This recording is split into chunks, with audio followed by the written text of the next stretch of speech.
नमस्कार।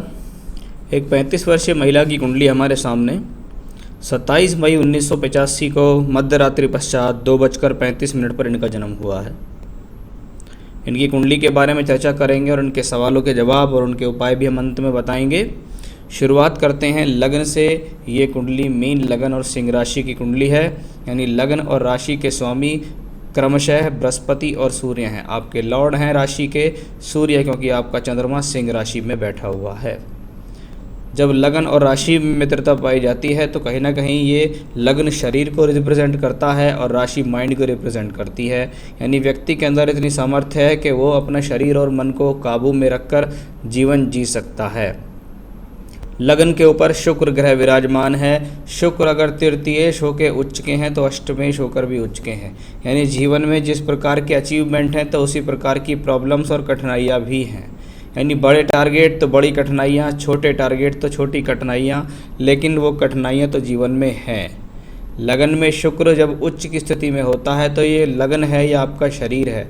शरीर के ऊपर शुक्र का प्रभाव, उच्च का शुक्र मालव्य नामक राजयोग बना रहा है, जो कि दिखाता है व्यक्ति अपने जीवन में स्वयं के बल पर भी सुख साधन अर्जित करने में सक्षम रहेगा। साथ ही साथ वो किसी भी परिस्थिति में हो, लेकिन शुक्र का प्रभाव यानी सुख साधन, लग्जरीज, घर मकान, इनका जो सुख है वो व्यक्ति को जीवन में अवश्य प्राप्त होता है, क्योंकि शुक्र लग्जीरियस ग्रह है। व्यक्ति के सौंदर्य को बढ़ाता है, व्यक्ति के चेहरे की चमक को बढ़ाता है, व्यक्ति का रुझान जीवन में सुख साधनों के प्रति आकर्षित करता है और वो सुख साधन उसको मिलते भी हैं।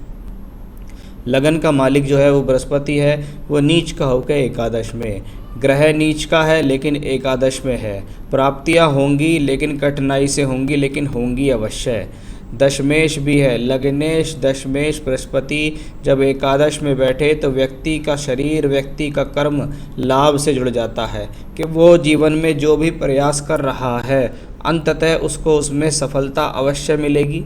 सफलता कठिन हो सकती है क्योंकि ग्रह नीच का है। नवांश कुंडली में देखो तो बृहस्पति उच्च का हुआ लेकिन फिर से गया अष्टम भाव में। यानी आपका लग्न राइज तो कर रहा है जीवन में, आपकी बॉडी जीवन में तरक्की तो कर रही है लेकिन संघर्ष के साथ कर रही है। शनि ग्रह नवम भाव में बैठा है, 0 डिग्री 21 मिनट का वक्री ग्रह शनि है। सबसे पहले तो शनि की दृष्टि जाती है बृहस्पति पे, जो उसका नीच भंग राजयोग कर रही है। यानी ग्रह नीच है, उसकी भंगता हुई है, फिर राजयोग मिला है। यानी ये ग्रह शुरुआती तौर पर संघर्ष अवश्य कराएगा, लेकिन बाद में आपको परिणाम भी अच्छे ही देगा। शनि जैसा ग्रह जब द्वादशेश होकर भाग्य स्थान में बैठे तो ये दूर स्थानों से जोड़कर आपको जीवन में तरक्की कराने में सक्षम होगा। लाभ तो वो देगा ही देगा, सोर्स ऑफ इनकम तो वो ग्रह बनाएगा ही।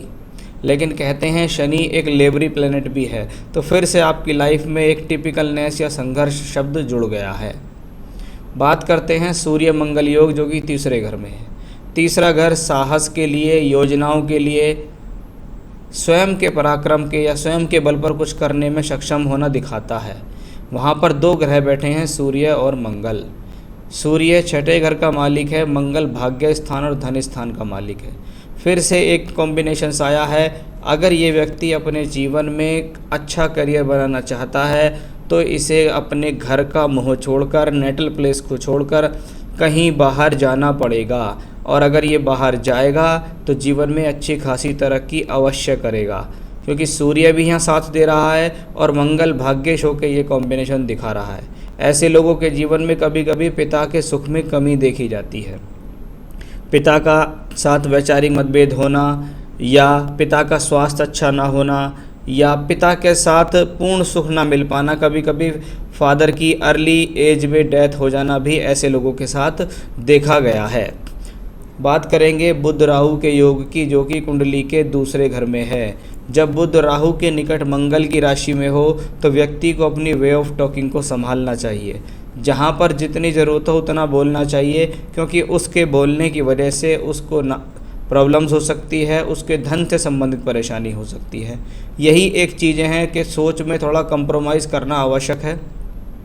आप अपने विवाह को लेकर, क्योंकि आप तक अभी तक विवाह नहीं हुआ है, आप अपने विवाह के लेकर हो सकता है अपने मन में कोई नकारात्मकता लिए हुए हों, तो आपको उससे भी दूर रहना पड़ेगा, क्योंकि ये सप्तम भाव का मालिक भी है। ये चौथे घर, घर के सुख, जनरल हैप्पीनेस का मालिक भी है।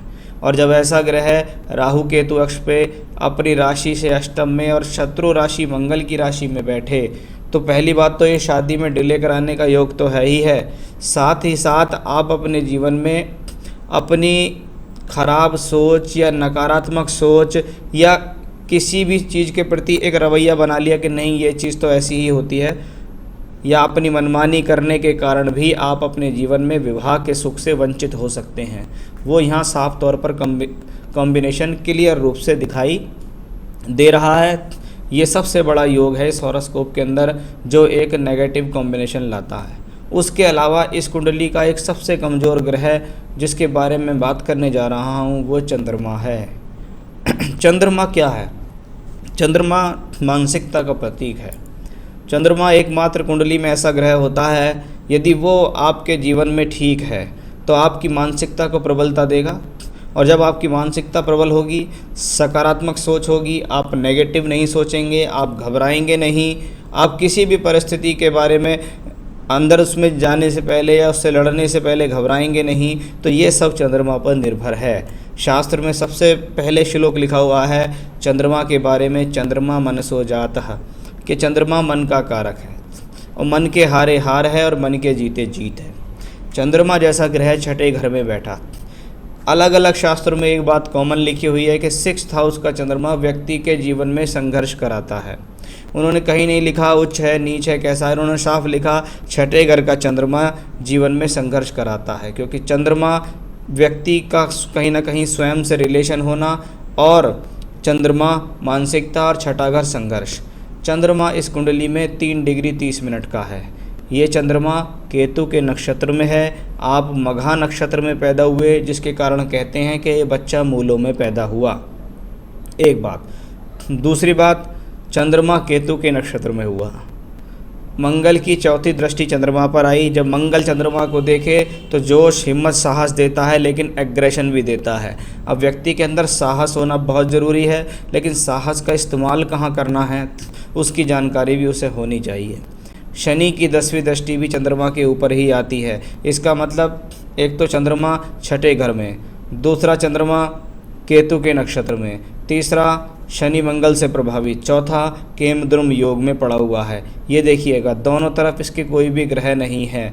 जब दोनों तरफ कोई ग्रह चंद्रमा के ना हो तो शास्त्र इसको केमद्रुम योग कहता है। इसको कहते हैं जीवन में अकेलेपन का एहसास होना। अकेलापन होना जीवन में, व्यक्ति कहीं भी है, किसी भी परिस्थिति में है, लेकिन अंदर के तौर पर व्यक्ति अपने आप को कमज़ोर या अकेला ही महसूस करता है। आपका नवांश में चंद्रमा छठे घर में फिर से है, राहु केतु अक्ष पर है, तो फिर से ये सिचुएशंस एक नकारात्मक स्थिति क्रिएट कर रही है।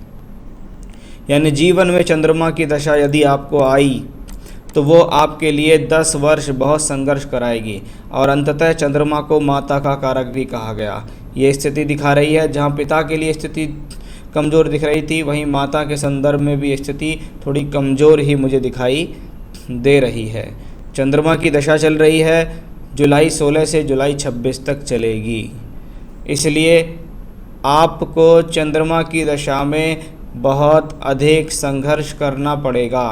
मानसिकता को पॉजिटिव रखना पड़ेगा। आपकी खराब मानसिकता के कारण, आपकी जिद, आपके क्रोध या आपके व्यवहार के कारण आपको नुकसान होंगे। संभवतः ये स्थिति क्योंकि नवांश में भी जा रही है तो ये दर्शाती है कि हो सकता है आपको जीवन में कुछ अच्छे ऑफर्स भी शादी के लिए मिले हों, लेकिन कहीं ना कहीं आपके स्वयं की गलती की वजह से भी ऐसा संभव हो सकता है कि शादी ना हो पा रही हो या आप निर्णय ही ना ले पा रहे हो। चंद्रमा को थोड़ा सा और मैं विस्तार में बताना चाहूँ। शास्त्र कहता है कि जब बच्चा छोटा हो तो 10 साल की उम्र तक चंद्रमा को बहुत ज़रूरी से देखो, कि कुंडली में जब इस प्रकार के चंद्रमा की स्थिति होती है तो कभी कभी व्यक्ति को बचपन के तौर पे कोई बीमारी, कोई स्वास्थ्य हानि, कोई जन्मजात रोग या कुछ भी ऐसा होने की संभावना देखी जाती हैं। चलिए, ये तो ओवरऑल कुंडली हुई आपकी। और चंद्रमा की दशा चल रही है। चंद्रमा नवांश कुंडली जो कि जीवन साथी के लिए देखा जाता है। चंद्रमा वहाँ छठे घर में राहु केतु अक्षस पे हैं। शादी से संबंधित ग्रह बुध अकेला एकमात्र ऐसा ग्रह है जो सप्तम का मालिक होकर सप्तम को देख रहा। यानी चंद्रमा में जो बुध की दशा है वो एक शादी कराने का प्रॉमिस देती है मेरे हिसाब से, क्योंकि अभी आपको चंद्रमा में शनि की दशा शुरू होने वाली है 23 अक्टूबर 20 से। 23 अक्टूबर 20 से 23 अक्टूबर 23 तक आपके पास अवश्य विवाह से संबंधित ऑफर्स आएंगे। आपके शादी का योग चलेगा। आपको ज़रूर कंप्रोमाइज़ भी करना पड़ेगा अपनी शादी को करने के लिए, और शादी के बाद शादी को चलाने के लिए दोनों प्रकार से आपको कंप्रोमाइज़ करना पड़ेगा, क्योंकि ये आपकी कुंडली में साफ तौर पर दिखाई दे रहा है। अगर वो समय काल अक्टूबर 23 तक निकल गया फिर आपकी जीवन में कभी शादी नहीं होगी। तो आपके पहले सवाल का जवाब, मुझे यहाँ नौकरी करने वाला जो लड़का है वो ज़्यादा दिखाई देता है, बिजनेसमैन कम दिखाई देता है। आपने कहा my career path and progress. जब प्लैनेट 6th हाउस से लगातार रिलेशंस बनाता है तो व्यक्ति जीवन में नौकरी ही करे और नौकरी करके ही तरक्की प्राप्त करेगा। वो भी यहाँ साफ तौर पर दर्शित है, क्योंकि आपको अगली दशा भी मंगल की आ रही है। यानी लगातार प्लैनेट्स ये कह रहे हैं कि अब से लेके आने वाले 10-12 साल तक भी आप नौकरी में ही रहें, व्यवसाय में इंटरफेयर ना करें। तो ईश्वर कृपा से तरक्की तो स्टेप बाय स्टेप है। आप स्वयं ही कुछ गलती कर लें, आपका मस्तिष्क स्वयं ही कुछ ऐसा डिसीजन ले जाए कि आप खुद नौकरी पे लात मार दें या कोई गलती कर दें जिससे आपको रुकावट आ जाए, नहीं तो वो चलता रहेगा ठीक ठाक। My settlement abroad what it happen, will it happen and will it be fruitful for me. देखिए, चंद्रमा जब छठे घर में हो तो 12वें घर को देख रहा है। यहाँ भी चंद्रमा छठे में बैठ के 12वें को देख रहा है, और यहाँ थर्ड लॉर्ड होके यहाँ बैठा है। इसका मतलब ये व्यक्ति जीवन में, मैंने शुरू में ही कहा था, स्थान परिवर्तन करेगा तो फ़ायदा लेगा। आपको वर्तमान की स्थिति से लेकर और आगामी जितनी भी दशा हैं उसमें आप अवश्य प्रयास कीजिए कि विदेश जाना है, क्योंकि इस कुंडली के अंदर बहुत अच्छे योग अभी अक्टूबर से शुरू हो जाएंगे, और उसके बाद 3 वर्ष का समय आपके पास ऐसा होगा कि अगर आप विदेश के लिए ट्राई करते हैं तो आप विदेश जाएंगे। और एक बार अगर आप विदेश चले गए तो जीवन में बहुत लंबे समय तक आप विदेश रहेंगे और वहाँ सेटल होकर अच्छा काम भी करेंगे। शुड आई डू बिजनेस और job is best for me. मेरे हिसाब से आपके लिए बिजनेस का कोई योग नहीं, आप जॉब ही करें। Will I be accumulating wealth as in my own home ETC। स्वयं के बल पर मकान बनाने का इस योग इस कुंडली में बहुत कम है। मुझे तो नहीं लगता अभी आप आसानी से आने वाले समय में कोई बहुत अच्छा मकान बना रहे हैं। वैसे ही आज के समय में लोग बाग 30-35 लाख रुपए के जो फ्लैट होते हैं उनको लोन कर करा के और किस्त वगैरह उनकी चुकाते रहते हैं। उस हिसाब से देखें तो आप इस काम को कर सकते हैं आने वाले 4 साल के अंदर। लेकिन एक अच्छा भवन और उस अच्छे भवन का सुख मुझे यहाँ कुंडली में आपके बल पर नहीं दिखाई देता। हाँ, पैसा आप अपने जीवन में अच्छा अर्ज कर लेंगे। आपने कहा anything taken on loan suits me और शुड आई अवॉइड। नहीं, आप लोन पे कोई भी चीज़ अगर लेना चाहते हैं तो आप ले सकते हैं, उससे आप भली भांति चुका भी लेंगे। क्योंकि कलयुग के हिसाब से अगर आप देखो तो शायद ही कोई व्यक्ति विशेष ऐसे हैं जो नौकरी कर रहे हैं, कर्म कर रहे हैं, व्यापार कर रहे हैं और उनके ऊपर बैंक का कोई लोन या कर्ज नहीं है। क्योंकि कोई भी आज के समय में 10 लाख की कोई गाड़ी भी लेता तो भी लोन से लेता है। तो आप ले सकते हैं। बात यही है कि क्या उसे चुका पाएंगे या नहीं, तो घबराने की कोई ज़रूरत नहीं है। आपको लोन लेना चाहिए, आप ठीक रहेंगे। ओवरऑल लाइफ देखी जाए तो एक टेंशन वाली लाइफ तो मैं इसको कहूँगा, संघर्ष वाली लाइफ तो कहूँगा, लेकिन हाँ, मेहनत करते रहेंगे, आगे बढ़ते रहेंगे, वही आपके लिए एक ठीक रहेगा। आपके लिए एकमात्र स्टोन पहनने की मैं सलाह दूंगा, वो पुखराज है। पुखराज रतन, एक अच्छा सा श्रीलंकन पुखराज आप पहनिएगा। यदि आपको चाहिए तो आप मुझसे भी प्राप्त कर सकते हैं। तो पुखराज रतन आपके लिए एकमात्र रतन है, उसके अलावा कोई रतन आपको नहीं पहनना। साथ ही साथ आप रोज़ाना बजरंग बाण का पाठ करेंगे। साथ ही साथ भगवान गणेश का स्तोत्र पाठ का लिंक मैं आपको भेजूंगा, उसको कहते हैं संकट नाशन गणेश स्तोत्र। और दूसरा है रुद्राष्टकम, भगवान शिव का स्तोत्र होता है। वो दोनों पाठ आपको रोज़ाना करने हैं और उसके बाद बजरंग बाण करना है। ये 3 पूजा ऐसी हैं जो रोज़ाना आपको लगातार लंबे समय तक करनी होंगी, तभी आप अपने जीवन में बहुत अच्छी तरक्की पाएंगे। थोड़ा सा जीवन में कंप्रोमाइज़ आपको अवश्य करना होगा यदि आप जीवन में विवाह चाह रहे हैं। और अपने माइंड को स्थिर रखिए, उसके लिए चाहे आपको मेडिटेशन करनी पड़े, चाहे जॉगिंग करें, प्राणायाम करें, कुछ भी करें, लेकिन वो आपके लिए बहुत ज़्यादा ज़रूरी है। तो ये थी आपकी कुंडली का एनालिसिस और आपके सवालों के जवाब। नमस्कार।